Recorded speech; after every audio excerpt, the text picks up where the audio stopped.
Já passava da meia-noite quando João atravessava a praça deserta diante da estação de São Bento, no Porto. As ruas em volta estavam silenciosas, apenas iluminadas pelas luzes amareladas dos candeeiros que projetavam sombras compridas no chão de pedra. O vento frio fazia ecoar um assobio leve entre os edifícios, e cada passo de João soava mais alto do que o normal, como se a cidade inteira estivesse a escutá-lo. Ele caminhava apressado, de mãos nos bolsos, tentando ignorar o peso da solidão da hora. O coração batia firme, não por medo ainda, mas pela estranheza de se encontrar tão exposto num espaço tão amplo e vazio. A praça parecia maior do que de costume, como se a ausência de gente a tivesse transformado num palco pronto para algo inesperado. De repente, houve o som seco de passos atrás de si. Não eram passos rápidos, mas constantes, marcados, quase calculados. João virou ligeiramente a cabeça, sem parar de andar, e nesse instante reparou na figura de um homem vestido com um uniforme escuro de segurança. O crachá brilhava à distância, refletindo a luz. Era o vigilante noturno da estação. O guarda caminhava na sua direção com uma calma inquietante, como se tivesse todo o tempo do mundo. João sentiu o ar ficar mais pesado. Cada metro que o separava do homem parecia diminuir lentamente, e com isso crescia uma sensação de antecipação. Não havia multidão, não havia testemunhas, apenas o som dos passos no empedrado e o frio da noite. Quando finalmente os seus olhos se cruzaram, João percebeu algo estranho. O olhar do guarda não era neutro, nem meramente profissional.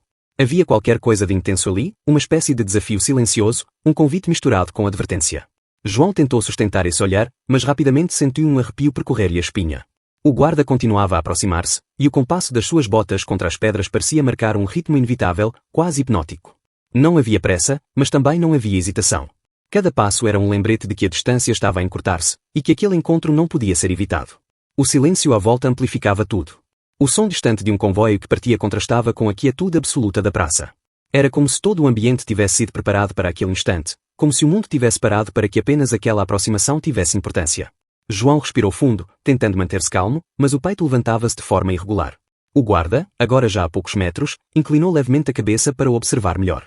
Não disse nada de imediato, mas a sua presença, firme e controlada, impunha-se mais do que qualquer palavra. A cada segundo, a tensão aumentava. João não sabia se devia parar, continuar a andar ou falar primeiro. Mas antes que pudesse tomar uma decisão, o guarda interrompeu a distância que ainda os separava, fixou-o com um olhar direto e avançou um passo mais perto, quebrando a barreira invisível entre os dois. Nesse momento, João sentiu o sangue gelar. Não era medo puro, mas uma mistura de curiosidade e alerta, uma sensação de estar diante de algo maior do que ele próprio. A forma como o guarda se movia, devagar, com a confiança de quem tem controle da situação, deixava claro que nada na cena era fruto do acaso. E foi nesse exato instante, quando a sombra do guarda já se misturava com a sua, que João percebeu, dali em diante, qualquer palavra, qualquer gesto, poderia mudar completamente o rumo daquela noite. O silêncio prolongava-se na praça quando Miguel finalmente quebrou a distância que os separava. O guarda parou diante de João, inclinou ligeiramente o corpo para a frente. Num tom baixo mas carregado de firmeza, deixou cair as palavras que iriam mudar completamente a atmosfera da noite. Se me permitires abrir a tua verdade, não haverá caminho de volta. A frase ressoou no ar como um trovão silencioso, pesada, irreversível, quase profética. João sentiu os músculos do corpo ficarem rígidos, como se uma corrente elétrica lhe tivesse atravessado a espinha. Era uma ameaça? Um aviso? Ou talvez um desafio? A ambiguidade das palavras deixava-o suspenso, incapaz de reagir de imediato. O olhar de Miguel não tremia. Os seus olhos escuros estavam fixos, penetrantes, como se quisessem despir João de todas as camadas de silêncio e de segredos que ele tinha erguido à volta de si. Havia algo de desconfortável, quase invasivo, nesse confronto direto, mas ao mesmo tempo João experimentava uma sensação inesperada, a de ser finalmente visto. Não como o estudante distraído que cruzava a praça todas as noites, mas como alguém com um mundo interior que até então permanecera oculto, protegido a todo o custo. As palavras ecoavam-lhe na mente, repetindo-se como um refrão impossível de ignorar. Não haverá caminho de volta. Que verdade era essa de que Miguel falava? Como podia ele, um guarda que mal conhecia, pretender desvendar algo tão íntimo e, ao mesmo tempo, tão inominável? João percebeu que estava preso numa rede invisível, tecida apenas com meia dúzia de sílabas, mas que se agarrava à sua pele como correntes de ferro. O silêncio que se seguiu foi ainda mais perturbador do que a própria frase. A praça parecia ter parado de respirar. João olhou em volta, como se procurasse uma saída, mas havia apenas a sombra dos edifícios e o reflexo pálido das luzes dos candeeiros. Não havia movimento, não havia testemunhas, não havia distrações. Apenas ele, o guarda e aquelas palavras que lhe queimavam a consciência. Dentro dele, duas forças contrárias lutavam em silêncio. Por um lado, o instinto de defesa, a vontade de se afastar, de quebrar aquele olhar e fugir antes que fosse tarde. Por outro, um impulso obscuro, quase irresistível, de permanecer ali e descobrir o que Miguel queria dizer, o que realmente sabia. Era como estar diante de uma porta fechada. João sabia que, se a abrisse, a sua vida mudaria, mas ao mesmo tempo a curiosidade e a necessidade de reconhecimento empurravam-no na direção da maçaneta. Miguel deu um passo mais próximo, lento, sem pressa, mas com a autoridade de quem não precisava justificar-se. O espaço pessoal entre os dois praticamente desapareceu, e João sentiu o calor de uma presença que parecia esmagá-lo e libertá-lo ao mesmo tempo. O coração acelerava, e as mãos, ainda enterradas nos bolsos, começavam a tremer. O tom da voz de Miguel soou mais baixo ainda, quase como um sussurro que se confundia com o vento: "Tu sabes do que falo." João estremeceu. A provocação era direta, sem rodeios, como se o guarda tivesse atravessado muralhas invisíveis para chegar ao ponto mais vulnerável da sua alma. O aviso já não era apenas uma frase perdida na noite, era um espelho levantado diante dele, um reflexo do que escondia. A mente de João encheu-se de perguntas. Como podia Miguel conhecer algo tão privado? Estaria apenas a jogar com a sua insegurança? Ou teria visto em João sinais que o próprio passava a vida a disfarçar? O mistério tornava-se insuportável, e cada segundo aumentava a tensão. A sensação era paradoxal, havia perigo, sim, mas também uma libertação estranha. Como se aquelas palavras, apesar de ameaçadoras, tivessem aberto uma brecha num muro antigo. João percebia que não poderia simplesmente voltar a ser o mesmo depois daquela noite, porque alguém tinha nomeado aquilo que ele nunca tivera coragem de dizer em voz alta. Miguel mantinha-se firme, imóvel, esperando uma resposta, sem necessidade de pressa. João respirou fundo, o peito a subir e a descer de forma descontrolada, enquanto tentava encontrar uma saída no meio daquela rede de silêncio e olhar fixo. Mas quanto mais pensava, mais claro ficava que, de facto, não havia caminho de volta. João permaneceu em silêncio durante longos segundos, como se cada respiração fosse uma batalha contra o peso que carregava dentro de si. O olhar fixo de Miguel continuava a pressioná-lo, exigindo uma resposta que ele nunca tinha dado a ninguém. As palavras pareciam querer sair, mas estavam presas, bloqueadas por anos de medo e de vergonha. Contudo, naquele instante, talvez pela solidão da praça, talvez pelo magnetismo desconcertante do guarda, João sentiu que não podia continuar a esconder-se. O coração batia descompassado, as mãos tremiam discretamente nos bolsos. Num tom quase sufocado, deixou escapar aquilo que durante tanto tempo se tinha recusado a admitir: "ou gosto de rapazes." O som da sua própria voz soou estranho aos seus ouvidos, como se não lhe pertencesse. Era a primeira vez que dizia aquelas palavras em voz alta, e a praça, silenciosa, parecia amplificá-las até ao infinito. João esperou qualquer reação, uma palavra de apoio, um gesto de compreensão, mas encontrou apenas o olhar duro e interrogativo de Miguel. Nos olhos do guarda não havia ódio, mas também não havia o acolhimento que João secretamente desejava. O que João viu foi hesitação, um reflexo de conflito interno, um medo que não era só dele, mas também do homem que tinha à frente. Miguel desviou o olhar por um instante, como se aquelas palavras o tivessem atingido de surpresa. Respirou fundo, o maxilar contraído, como quem tenta reprimir algo que não pode ser dito. A sua postura firme começava a atrair pequenos sinais de desconforto, o aperto das mãos atrás das costas, a tensão nos ombros, a forma como o olhar se perdia momentaneamente antes de regressar a João. Era evidente que algo dentro dele se agitava, como se aquela confissão tivesse aberto feridas próprias, memórias que preferia manter enterradas. João sentiu a ausência de resposta como um vazio cortante. Tinha arriscado tudo ao expor a verdade, esperando que alguém, finalmente, o reconhecesse sem máscaras, mas a reação de Miguel deixou o suspenso entre a esperança e a rejeição. O silêncio do guarda era tão pesado que parecia encher a praça inteira. A cada segundo que passava, João sentia a confiança transformar-se em vulnerabilidade, como se estivesse nu perante um juiz silencioso. Nos olhos de Miguel havia algo mais do que dúvida, havia medo. Medo do que os outros diriam, medo das consequências de ser associado a uma verdade que a sociedade ainda preferia ignorar. O uniforme que vestia, símbolo de autoridade e controlo, tornava-se agora uma prisão invisível. Ele não podia simplesmente reagir como um homem, tinha de reagir como o guarda que representava uma ordem, um conjunto de normas, um mundo que não admitia desvios. João percebeu esse conflito, e isso aumentava ainda mais a tensão. Não estava apenas a lutar contra o seu próprio medo, estava também diante de um homem preso entre dois mundos. Era como se tivesse aberto uma porta que Miguel passara a vida a manter fechada. E, no entanto, em vez de aproximação, encontrou uma barreira de silêncio e desconfiança. O vento frio varreu a praça, levantando papéis esquecidos no chão e criando um som áspero que parecia sublinhar o peso da cena. João manteve-se firme, mas por dentro sentia-se a desmoronar. O silêncio de Miguel era mais doloroso do que qualquer palavra de rejeição. A sua mente enchia-se de perguntas: teria cometido um erro? Teria entregue demasiado? E, acima de tudo, estaria agora condenado a carregar a vergonha da sua própria coragem? Miguel, por sua vez, parecia mergulhado numa luta íntima. A sua expressão alternava entre rigidez e vulnerabilidade. Por instantes, João julgou ver nos seus olhos uma centelha de empatia, quase um reflexo de quem também escondia verdades semelhantes. Mas essa centelha desaparecia rapidamente, substituída por um olhar duro, quase defensivo, como se o guarda não pudesse permitir-se revelar o que realmente sentia. A tensão tornou-se insuportável. João não sabia se devia afastar-se ou esperar. O silêncio prolongado transformava cada segundo num golpe de incerteza. Miguel continuava imóvel, mas dentro dele a batalha era evidente. O peso do uniforme, da responsabilidade, da imagem pública, tudo isso esmagava qualquer possibilidade de resposta sincera. E foi nesse contraste brutal, a vulnerabilidade exposta de João e o silêncio enigmático de Miguel, que a noite ganhou um tom quase insuportável de provocação e mistério. A confiança que João arriscara depositar parecia ter-se transformado numa faca de dois gumes. Por um lado, libertava-o finalmente da prisão do silêncio. Por outro, deixava-o à mercê de alguém que não sabia se seria aliado ou inimigo. A praça, testemunha muda, guardava agora um segredo que poderia redefinir o destino de ambos. O sol da manhã iluminava as fachadas antigas do porto, mas para João a cidade parecia mergulhada numa sombra pesada. A noite anterior ainda lhe ecoava no peito, como um segredo demasiado grande para ser carregado sozinho. Caminhava pelas ruas estreitas tentando convencer-se de, apesar do silêncio de Miguel, nada estava perdido. Talvez o guarda precisasse apenas de tempo. Talvez o olhar duro tivesse sido apenas um reflexo de surpresa, não uma rejeição. João queria acreditar nisso. Precisava acreditar nisso. Mas essa frágil esperança que o mantinha ereto começou a ruir quando, ao chegar ao café habitual onde parava todas as manhãs, percebeu olhares diferentes sobre si. Não eram olhares casuais de desconhecidos, eram olhares demorados, avaliadores, alguns com uma centelha de curiosidade maliciosa. João sentiu imediatamente o estômago apertar. Sentou-se a um canto, pediu um café, e o silêncio que o rodeava parecia carregado de murmúrios invisíveis. Foi então que ouviu o sussurro de duas vozes na mesa ao lado. Tentavam falar baixo, mas as palavras chegaram-lhe como facadas. Dizem que o rapaz gosta de homens. Foi o guarda que contou. João gelou. A chávena tremeu-lhe entre os dedos e o coração bateu como um tambor descontrolado. Por um instante quis acreditar que era coincidência, um boato qualquer, mas a referência direta ao guarda não deixava espaço para dúvidas. As palavras de Miguel da noite anterior voltaram-lhe à memória, não haverá caminho de volta, e agora faziam sentido de uma forma cruel e distorcida. O homem a quem tinha entregue a sua verdade mais íntima tinha usado essa confiança como escudo próprio, expondo-o para salvar-se de suspeitas e cochichos. João sentiu o sangue a subir-lhe ao rosto, não de vergonha, mas de raiva contida. Era como levar uma punhalada nas costas, e pior ainda, uma punhalada dada por quem ele tinha ousado acreditar.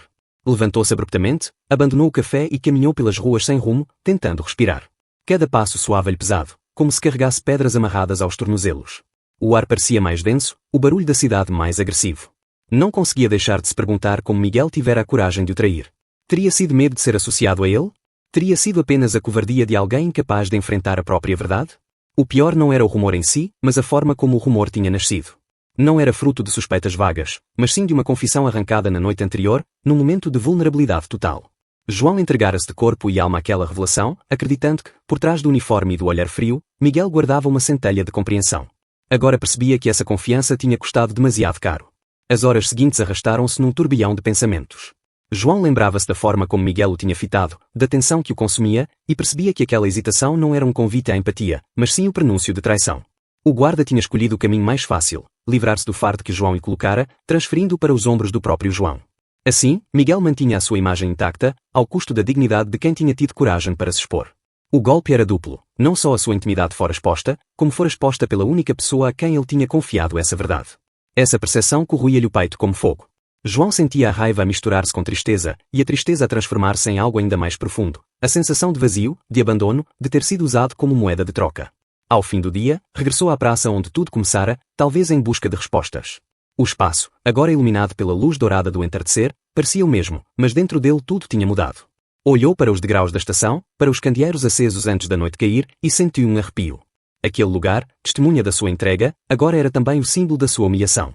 E foi nesse silêncio pesado, diante das pedras frias da praça, que João percebeu a dimensão da traição. O que ele tinha dado de mais íntimo fora usado contra ele. A confiança, afinal, não era apenas uma dádiva, podia ser também uma arma. E ao confiar em Miguel, tinha colocado a sua própria vida social, a sua própria paz, nas mãos erradas. Agora já não restava dúvida, o preço da confiança tinha sido demasiado alto, e nada voltaria a ser como antes. Os dias seguintes arrastaram-se como um inverno prolongado dentro de João. A notícia espalhara-se com rapidez, e os olhares curiosos, os cochichos e os silêncios pesados acompanhavam-no por onde passava. A cidade que antes lhe parecia familiar transformara-se num cenário de julgamento invisível, onde cada esquina escondia uma dúvida e cada rosto refletia um julgamento não declarado. Sentia que as paredes estreitas das ruas do Porto se fechavam sobre si, mas, paradoxalmente, foi nesse aperto que começou a nascer algo novo, uma força que ele nunca tinha sentido antes. No princípio, a dor da traição era o que dominava. O vazio deixado pela confiança quebrada, o peso da exposição, a sensação de ter sido vendido em troca da imagem intacta de outro.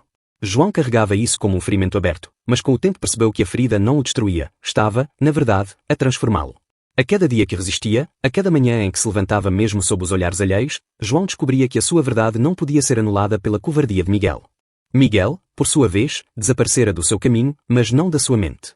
O guarda continuava a ocupar-lhe os pensamentos, não como presença reconfortante, mas como sombra de um erro que João jurava não repetir. Sabia que Miguel não estava livre, que a máscara que escolhera vestir lhe pesava tanto como o segredo que denunciara. A culpa é uma prisão silenciosa, e João compreendia que Miguel viveria nessa cela interior, sozinho, cercado pelo medo que o tinha levado a trair. João, em contrapartida, começou a perceber que a solidão não era apenas um castigo, podia ser também um espaço de reconstrução. Passou a caminhar pelas mesmas ruas que antes lhe pareciam hostis, mas agora de cabeça erguida, não para desafiar os outros, mas para afirmar a si mesmo que não voltaria a curvar-se. A confiança que tinha perdido nos outros foi substituída por algo maior, a confiança em si próprio. O preço fora alto, demasiado alto, mas dele nascia uma clareza nova. João já não precisava de esperar aprovação, já não precisava de se esconder ou de confiar cegamente em quem não estava preparado para partilhar o peso da verdade. Compreendia agora que a coragem não estava apenas em confessar quem era, mas também em continuar a ser, mesmo quando o mundo inteiro se virava contra ele. Na praça onde tudo começara, voltou a parar numa noite fria. O mesmo lugar, as mesmas luzes amareladas, mas um homem diferente. Já não tremia diante das sombras, já não temia os ecos das suas próprias palavras. Recordou a advertência de Miguel, não haverá caminho de volta, e sorriu com amargura. Estava certo, não havia retorno. Mas João já não desejava regressar. O futuro, mesmo incerto, era preferível a viver aprisionado numa mentira. A imagem de Miguel permanecia como uma cicatriz na sua memória, lembrando-lhe que nem todos estavam prontos para enfrentar a verdade. Mas também lhe ensinava uma lição: a traição de outros não anula a dignidade de quem escolhe viver com autenticidade. João percebeu que a verdadeira força não vinha de ser aceito, mas de aceitar-se a si mesmo. O vento frio atravessou a praça, trazendo-lhe um arrepio. Mas dessa vez não era medo, era uma estranha sensação de liberdade. Respirou fundo, e ao fazê-lo sentiu que, pela primeira vez em muito tempo, podia encher os pulmões sem carregar o peso de segredos sufocados. E assim a noite fechou-se sobre ele, não como ameaça, mas como promessa. Porque a verdadeira coragem não estava em esperar que o mundo mudasse, mas em caminhar contra ele quando fosse necessário. Miguel ficaria sozinho, preso ao fardo da sua escolha, às correntes invisíveis da sua própria culpa. João, pelo contrário, seguia em frente, consciente de que a estrada seria difícil, mas convicto de que cada passo dado com verdade valia mais do que uma vida inteira construída sobre a mentira. A ilusão perdera-se, a inocência tinha sido quebrada, mas o que nascia desse escombro era muito maior, a certeza de que ser fiel a si próprio é o único caminho que merece ser percorrido. E, naquele instante, João soube que a verdadeira coragem é esta: ser quem se é, mesmo quando o mundo inteiro insiste em apontar o contrário. A vida retomava lentamente o seu curso, mas para João nada voltaria a ser igual. A ferida da traição transformara-se numa cicatriz visível apenas para ele, uma marca que carregava consigo em cada passo, mas que já não o fazia vergado. Pelo contrário, era uma lembrança constante da sua própria força, um aviso silencioso de que jamais se permitiria ser silenciado. Porém, mesmo quando se sentia mais firme, havia noites em que a memória regressava com violência, trazendo a sombra de Miguel à sua mente. O guarda permanecia ausente, como se tivesse desaparecido da cidade. Ninguém falava dele diretamente, mas João sabia que os rumores tinham tido efeito também sobre o próprio Miguel. O homem que escolhera trair para se proteger não estava livre, a sua ausência falava mais alto do que qualquer presença. Era como se a culpa tivesse construído uma muralha invisível em torno dele. João percebia que Miguel já não caminhava de cabeça erguida. Não precisava de vê-lo para imaginar, um homem prisioneiro de si mesmo, com as botas pesadas a ecoar não nas pedras da praça, mas nos corredores vazios da sua consciência. E, no entanto, essa ausência não trazia alívio total. Para João, havia ainda perguntas sem resposta. Por que fizera Miguel o que fizera? Seria apenas medo, ou algo mais profundo? Talvez tivesse visto nele o reflexo daquilo que não conseguia aceitar em si próprio. Essa dúvida era um espinho difícil de arrancar, mas, em vez de o destruir, começava a alimentar a clareza que ganhara. João compreendia agora que não podia esperar dos outros a coragem que apenas ele podia ter. Numa tarde de domingo, ao atravessar novamente a praça, deparou-se com o silêncio habitual do lugar. Mas naquele vazio sentiu algo diferente, uma reconciliação com o cenário do seu sofrimento. Já não via as pedras como testemunhas da sua humilhação, mas como marcos da sua transformação. Ali tinha perdido a inocência, sim, mas também ali nascera a sua nova vida. A praça deixara de ser um lugar de dor para se tornar um espaço de memória, e a memória, embora dolorosa, era agora combustível para seguir em frente. Enquanto caminhava, recordava as palavras que tantas vezes ecoaram na sua mente: não haverá caminho de volta. Sorriu, não com ironia, mas com uma serenidade estranha. Miguel tinha razão, mas não no sentido em que pensara. O caminho de volta realmente não existia, porque João já não queria regressar ao silêncio de antes. A sua vida estava aberta, exposta, e isso, embora doloroso, era também a sua maior vitória. Na solidão daquela praça, João fez uma promessa a si mesmo: nunca mais permitiria que o medo decidisse por ele. A dor tinha-lhe mostrado a sua vulnerabilidade, mas também lhe revelara a sua resiliência. E se Miguel ficara preso na teia das suas próprias escolhas, João aprendera a libertar-se. Ao longe, o som de um comboio a partir encheu o ar, metáfora perfeita para o que sentia. Era hora de seguir viagem, de deixar para trás a estação das mágoas. Não havia garantias de que o futuro seria fácil, mas havia a certeza de que seria autêntico. E essa certeza, mais do que tudo, era a bússola que precisava. No silêncio que se seguiu, João respirou fundo, ergueu o olhar e continuou a andar. Já não fugia das sombras, caminhava através delas. Porque compreendia, finalmente, que a verdadeira liberdade não está na aceitação dos outros, mas no ato inquebrável de aceitar-se a si mesmo.